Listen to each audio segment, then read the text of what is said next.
Eu compreendo que o seu papel como ministro da Fazenda é tentar maquiar os dados para transparecer para a população que a economia está boa. Mas ocorre que a economia é número. Né? E nós temos que trazer os números, nós temos que trazer os dados. Né?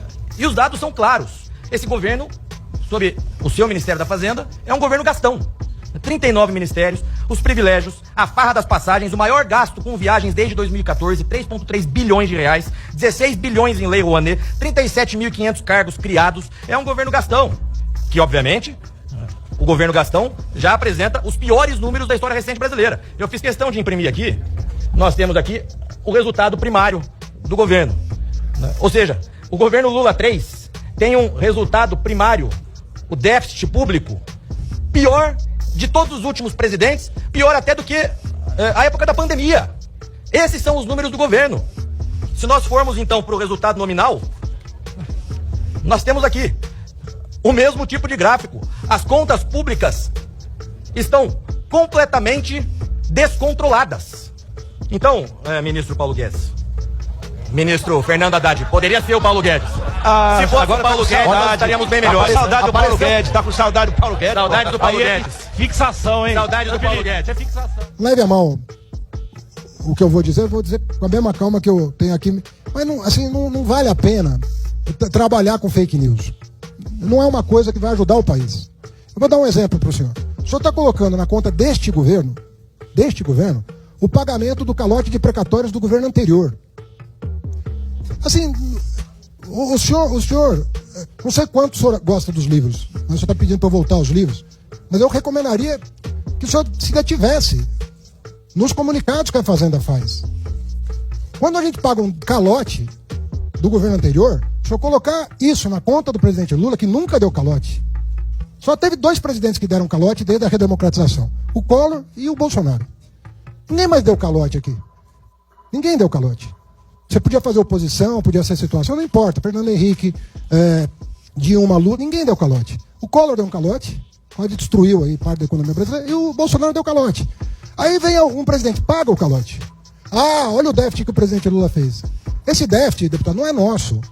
O filho é teu, tem que assumir. Tem paternidade isso aqui. Faz um exame de DNA, que você vai saber que o calote, quem que deu o calote. Então, pega o caso, eu não falo isso, eu não quero polarizar com o senhor. Eu não quero ficar aqui batendo boca, não vim pra cá pra isso. Vim aqui pra restabelecer a verdade. Porque é fácil pegar um gráfico que não é mentira, o gráfico que o senhor tá mostrando é verdadeiro. Não tem problema. Mas quando o senhor explica o gráfico, o senhor vai ver que o problema do gráfico não é o atual governo. Pegue o caso das leis complementares 192 e 194. Vocês deram um calote nos governadores. Vocês fizeram caridade com chapéu alheio.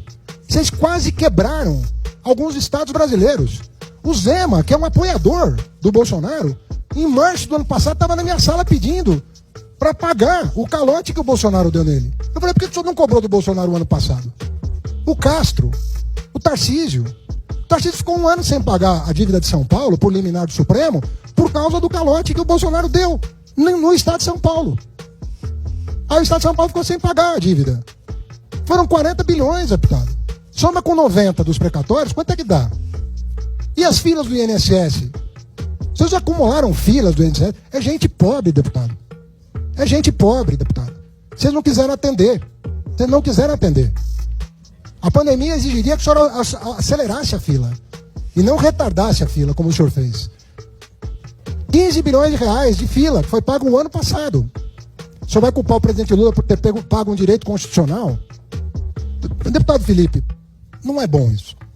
O resultado primário do ano passado é uma herança. Infelizmente. A partir desse ano, o senhor começa a nos cobrar. Porque esse é o primeiro orçamento nosso. O orçamento do ano passado é um orçamento que vocês fizeram. Vocês fizeram o orçamento do ano passado. E eu disse aqui, 60 bilhões já estava na piloa, que vocês encaminharam. 50 bilhões de Bolsa Família, 60 bilhões estava descoberto. Mais de 90 bilhões de precatório, a descoberto. E mais o calote dos governadores, que custaria 45, custou 27, também está na conta de vocês. Então não vale a pena. Isso são dados oficiais, todo mundo conhece. O Supremo julgou. O Supremo julgou a inconstitucionalidade da PEC do calote de precatórios e das leis complementares que tiraram o dinheiro dos governadores no período eleitoral, para dizer que a inflação estava baixa. A inflação não estava baixa. O Banco Central sem que nós tivéssemos indicado um diretor. Os 9 diretores indicados por vocês fizeram a conta de quanto seria a inflação em 2022 se não fosse o truque da gasolina. E deu 8,25 de inflação no último ano de vocês. No nosso, deu menos de 4. E nós mantivemos. Com tudo isso, sabendo disso, nós não mantivemos a meta de inflação. Que vocês nunca cumpriram. Vocês nunca cumpriram o sendo da meta da inflação. E nós aceitamos o desafio de manter a meta e buscar a meta. Esse ano, o ano passado, a inflação teria sido já de menos de 4%. Esse ano, se não fosse a reoneração de combustíveis, ela estaria perto da meta este ano. Já estaria em torno de 3,30. E foi esse argumento que eu utilizei junto ao governo para tomar a decisão do CMN de manter a meta e de buscar a meta, mesmo considerando ela exigente. E ela é exigente, sabe por quê? Porque vocês nunca fixaram essa meta para vocês. Vocês fixaram essa meta para os outros. Mas para vocês nunca fixaram. Agora, se nós não restabelecemos a verdade, nós não vamos andar. É fácil, o senhor vai colocar o vídeo da sua fala na sua rede social e vai parecer que o senhor ganhou o debate. O senhor perdeu o debate. É isso que aconteceu aqui. Os dados que o senhor trouxe para cá estão equivocados. Porque nós pagamos o calote que foi dado em governadores e nos credores do Estado. Estou falando de mais de 130 bilhões de calote que nós pagamos. Então o senhor vai botar na conta do presidente Lula? Fica fácil assim fazer superávit. Quem sabe em 2026, o senhor quer que a gente siga o exemplo de vocês? Para ficar bonito nas contas, na fake, no superávit fake que foi feito em 2022? Nós não vendemos patrimônio na Bacia das Almas. Não fizemos isso. Não fizemos isso. Né? Canibalizando a Petrobras, fazendo uma lei absurda de privatização da Eletrobras, absurda, sob qualquer parâmetro. Absurda. Não fizemos isso.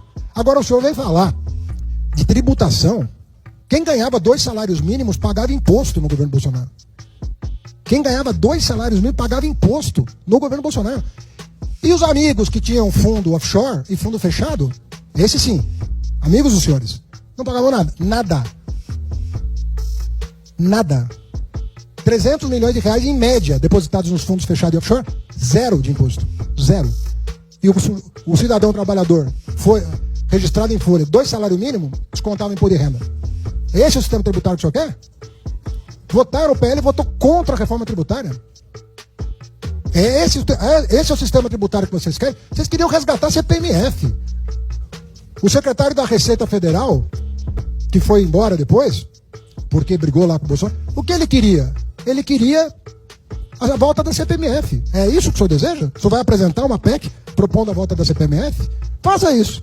O senhor vai ver o acolhimento que isso vai